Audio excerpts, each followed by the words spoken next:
Hello guys, welcome back to my channel. চলে আসলাম আরেকটা blog video নিয়ে। তো আমার থালিটা দেখে তোমরা বুঝতে পেরে গেছো, এটা হলো আমার লাঞ্চের থালি।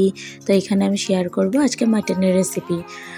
আমি একদম সিম্পলভাবে মাটন করি আর সেটাই তোমাদের সাথে শেয়ার করব। তোমরা একটু দেখো বন্ধুরা, কেমন লাগছে আমাকে বলবে। মটনের জন্য আলু, টমেটো এগুলো সব আমি কেটে কেটে রেখে দিয়েছি। পেঁয়াজ, রসুন, আদা, কাঁচা লঙ্কা সব ভালো মতন বেছে বেছে কেটে রেখে দিয়েছি। এগুলোকে পেস্ট করব।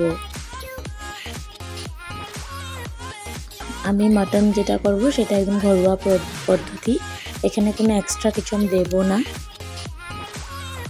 সিম্পলভাবে করব। সেটাই তোমাদের সাথে আমি আজকে শেয়ার করব। এটাকে পেস্ট করে নিলাম। তারপর এখানে কড়াই বসিয়ে দিয়েছি। কড়াইয়ের মধ্যে আলুগুলো দিয়ে দিলাম। আলুগুলো ভেজে নেব ভালো মতন করে, লাল লাল করে ভেজে নেব। এবার মাংসর মধ্যে যা যা মশলার প্রয়োজন সেগুলোকে দিয়ে দেব। আমি যেটা মিক্সচারটা বানিয়ে রেখেছিলাম সেটা দিয়ে দিলাম এতে। এবার নুন, হলুদ, মরিচের গুঁড়া, জিরের গুঁড়া, তেল, তেজপাতা সব দিয়ে দেব এর মধ্যে। আমি সব দিয়ে মিক্স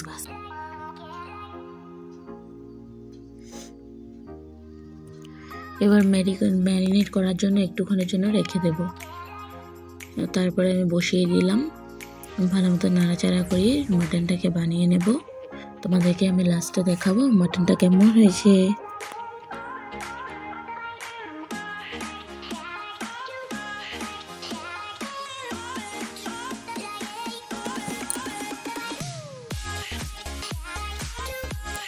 এবার ঢাকা খুলে দেখাবো তোমাদেরকে মাটনটা আমার কেমন হয়েছে।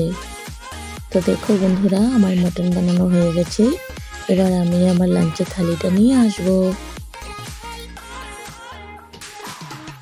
এখানে আবার মাছ বসিয়ে দিলাম। মাছটাকে চচ্চড়ি বানাবো।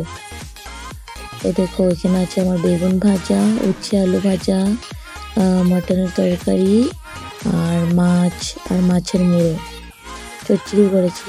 তো কেমন হলো বন্ধুরা আমাকে জানাবে।